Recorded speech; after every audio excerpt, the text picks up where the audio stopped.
Lorraine Mackey stared at her phone. The screen was still bright. The photo was still there, and the bedspread, ivory with the pale blue trim she had picked out herself 2 springs ago at that little shop in Kensington Market, was unmistakable. She set the phone face down on the kitchen counter and pressed both palms flat against the cold granite. Breathed in, breathed out, the fridge hummed. Upstairs, her daughter Zuri was singing something from a cartoon, the notes drifting down the stairwell like they belonged to a different house, a different life.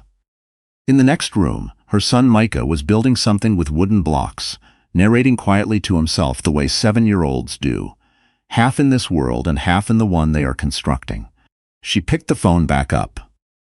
The photo had been posted 42 minutes ago.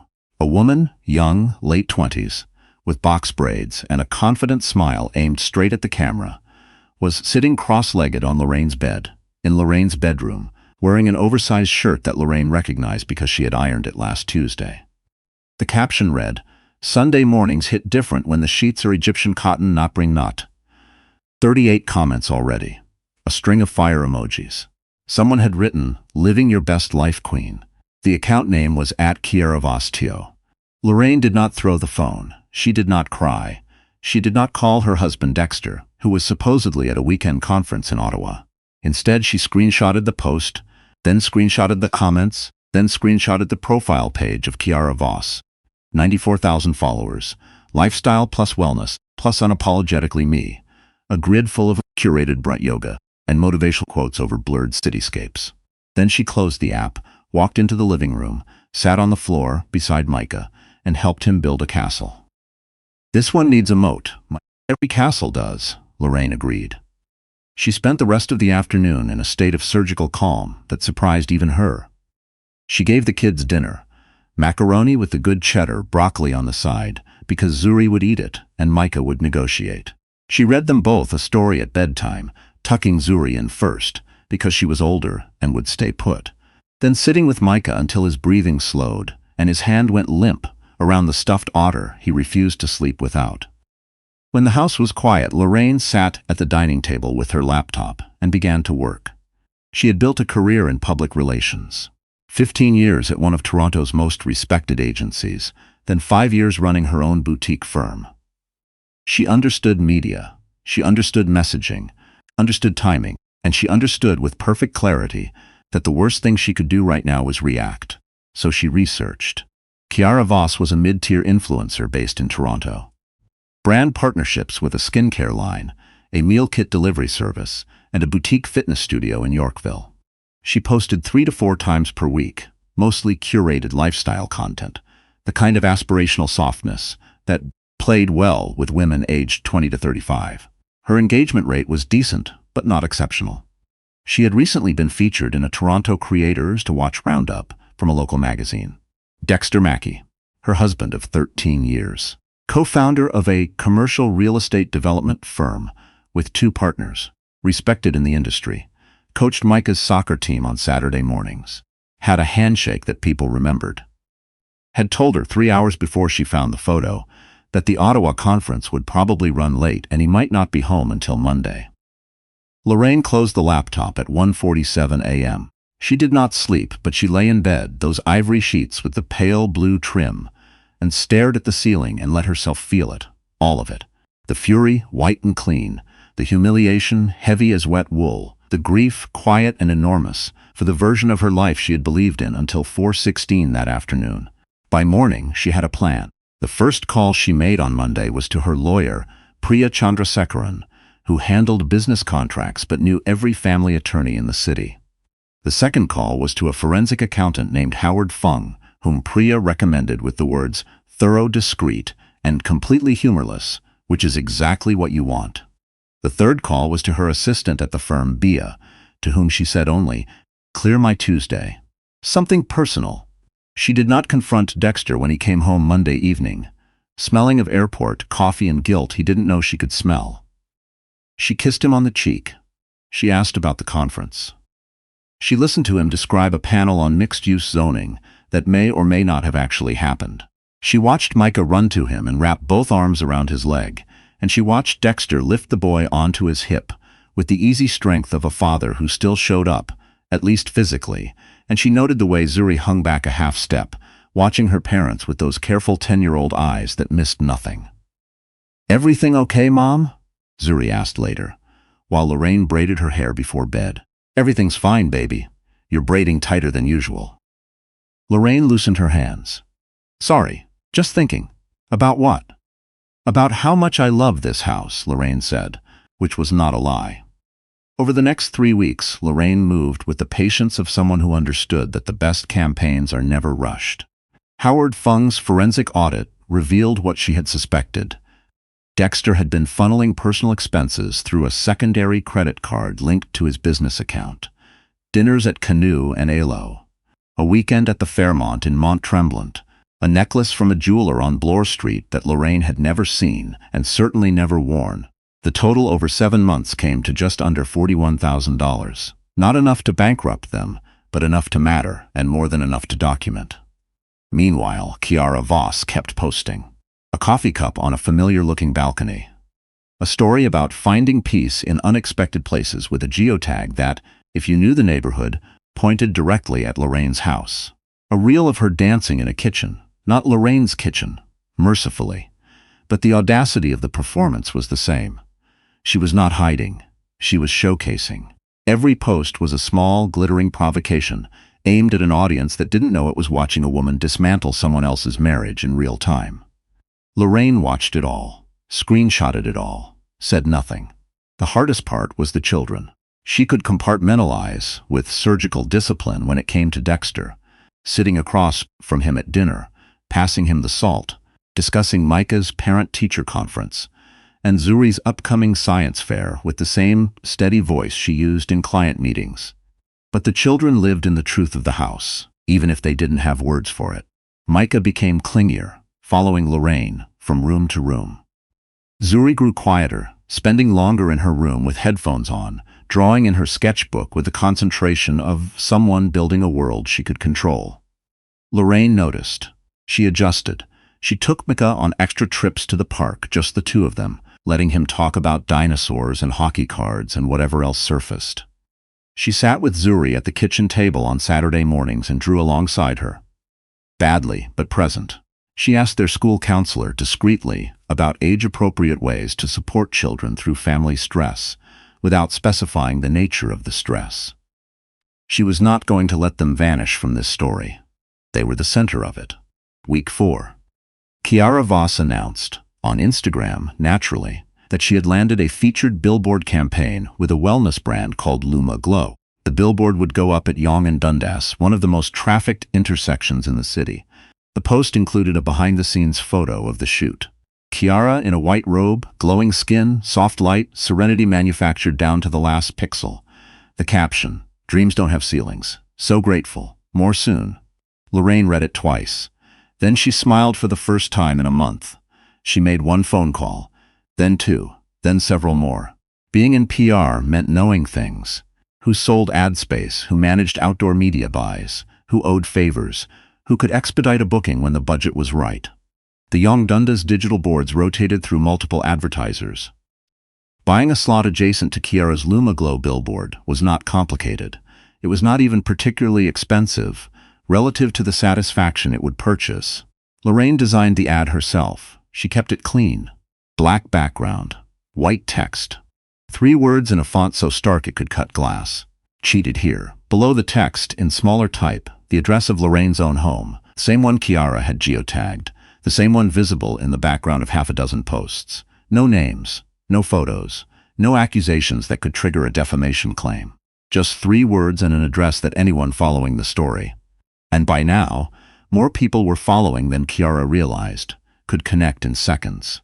The billboard went live on a Thursday at 6 a.m. By 6:14, someone had photographed it next to Kiara's Luma Glow ad and posted it to Twitter. By 7:30, the image had been shared 11,000 times. By noon, it was on the front page of Reddit's Toronto subreddit. A local radio host mentioned it during her morning show. A reporter from the Toronto Star sent an inquiry to Lorraine's firm. Lorraine was in her office when Bia knocked on the door and said, "Your phone's been ringing non-stop. Also, it's trending. What's trending, you are? Or, the billboard is." Someone called it the most elegant act of public destruction since the invention of the press conference. Lorraine took a sip of her coffee. Who said that? Some columnist at the Globe? Good writer? Decent. Lorraine nodded and went back to her emails. Dexter called at 12:47 p.m. His voice was controlled but brittle, the way glass sounds just before it shatters. Lorraine, what the hell is this? What's what? The Billboard. At Yonge and Dundas. Did you? Is that you? You'll have to be more specific, Dex. I book a lot of ad space. It's literally my job. A long pause. She could hear him breathing. She could hear beneath the breathing the sound of a man realizing that the rules of the conversation had changed, and he was no longer the one writing them. We need to talk, he said. We do, she agreed. But not today. Today I'm busy. She hung up. Then she called the school to confirm she would be picking up both kids at 3:15. Because some things do not get delegated. Not now, not ever. The fallout was swift and, for Kiara Voss, catastrophic. Luma Glow pulled the campaign within 72 hours, issuing a statement about brand alignment that said everything without saying anything. 2 other sponsors followed. The fitness studio in Yorkville quietly removed Kiara's photo from their website. The Toronto Creators to Watch article was updated with an editor's note that Lorraine found unnecessarily cruel, but did not feel compelled to protest. Kiara posted a tearful video defending herself. She called Lorraine vindictive. She said she was being punished for loving someone. She said, with the particular confidence of someone who has never had to distinguish between audience and accountability, that the public had no right to judge her private life. The comment section was not kind. The media, because the media loves a clean narrative, began calling it the Yonge Street Billboard, as though it were an art installation. Opinion pieces multiplied. A family therapist went on CBC and talked about digital infidelity and public shaming. A feminist writer argued that the real villain was the husband, not the mistress, which was a fair point that Lorraine did not disagree with. She simply had a more immediate target and a more limited window. Through all of it, Lorraine kept her name out of it. She did not confirm. She did not deny. She did not post. She did not grant interviews. When the Toronto Star reporter finally reached her by phone, she said, "I appreciate your interest, but I'm a private person handling a private matter. I have nothing further to add." She said it warmly, because she had spent 15 years learning that warmth is the most effective form of refusal. Dexter came to the house the following Saturday. He had been staying at his business partner's condo since Thursday. He stood in the doorway of the kitchen looking diminished in a way that had nothing to do with his height. He was still a tall man. He was still a handsome man. But something in his posture had collapsed, like a building whose foundation had been quietly removed. "I made a mistake," he said. "You made a choice," Lorraine corrected. "Several of them. Over 7 months. That's not a mistake. That's a project. I want to fix this. You can't fix this. You can only decide what kind of father you're going to be going forward, because that part isn't optional." He looked at her with something that might have been love or might have been the memory of it, which at this point was difficult to distinguish. "Can I see the kids?" "They're upstairs. Mike has been asking for you. Zuri hasn't, which should tell you something. Go. Be present. And Dex," she held his gaze, "don't make promises to them you can't keep. They're watching closer than you think." He nodded and went upstairs. She heard Micah shriek, "Daddy," and the sound cracked something in her chest, not because she wanted Dexter back, but because her son's joy was uncomplicated, and she envied it. The divorce was filed 6 weeks later. Lorraine's lawyer, a woman named Ogechi Adamora, whom Priya had connected her with, was methodical and unyielding. The forensic accounting made negotiations brief. Lorraine kept the house. She kept primary custody with generous visitation, because whatever Dexter had done to her, Micah and Zuri still needed their father, and she refused to weaponize them. She told Ogechi this directly. "The children are not leverage. They are people. Small people who did not choose any of this." Ogechi, who had seen every version of divorce, said, "You're the first client this year who said that without me having to." The billboard came down after its 2-week booking expired. Lorraine did not renew it. The point had been made. It did not need to be hammered. Kiara Voss eventually moved her content to a different platform, rebranded as a healing and growth account, and slowly rebuilt a smaller, more cautious following. Lorraine did not monitor this. She did not care. Kiara had been the delivery mechanism, not the disease. The disease had been in her own house, wearing her husband's face, and she had excised it. Summer arrived. Lorraine took the kids to her parents' place in Halifax for 2 weeks. Her mother, Gloria, a retired schoolteacher who had been married to the same man for 43 years, asked exactly one question: "Are you all right?" And accepted, "I'm getting there," as a complete answer. Her father, Wendell, took Micah fishing and taught Zuri how to play cribbage and did not ask anything at all, which was its own form of love. On the last night in Halifax, Lorraine sat on the back deck watching the harbor go dark. Zuri came out and sat beside her, folding her long legs beneath her the way she had started doing, as though trying on the geometry of being a teenager. "Mom?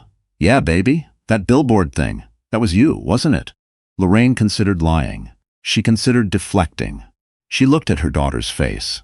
Serious, steady, old beyond its years in a way that was both beautiful and heartbreaking, and decided that the woman she was trying to become did not lie to the people she was raising. Yes, was it worth it? Lorraine thought about it, really thought. Parts of it were. The part where I stopped pretending, that was worth it. The part where your father and I figured out how to be honest with each other, even though we're not together anymore, that was worth it. And the Billboard part? That part was satisfying, Lorraine admitted. But satisfying isn't the same as worth it. I could have found another way. I think it was pretty cool, Zuri said. Don't tell your grandmother I said that. Zuri smiled. It was a real smile, the first one in months, that didn't look like it was being constructed from spare parts. They sat together in the quiet until the stars came out over the water. Back in Toronto, fall settled in. Lorraine took on new clients. She picked up Micah from soccer, a new coach now, which was an adjustment, but Micah adapted because children are more resilient than adults deserve. Zuri started grade 6 and came home one afternoon with a drawing she had done in art class.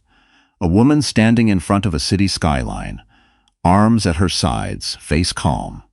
The woman looked like Lorraine. The skyline looked like Toronto. In the corner, so small you had to lean in, Zuri had drawn a tiny rectangle on one of the buildings that might have been a billboard, or might have been a window, or might have been nothing at all. Lorraine put it on the fridge. One evening in October, she was clearing the kitchen after dinner when her phone buzzed with an Instagram notification. Someone had tagged her firm in a post about peer power moves. She almost opened it, then stopped. Set the phone down, wiped the counter, folded the dish towel. She was done performing for an audience. The people who mattered were upstairs. One singing, one building, both whole, both hers. The city hummed outside the window. The house was warm. The sheets on her bed were new, sage green, because she had earned the right to choose something different. Lorraine Mackey turned off the kitchen light and went to sit with her children.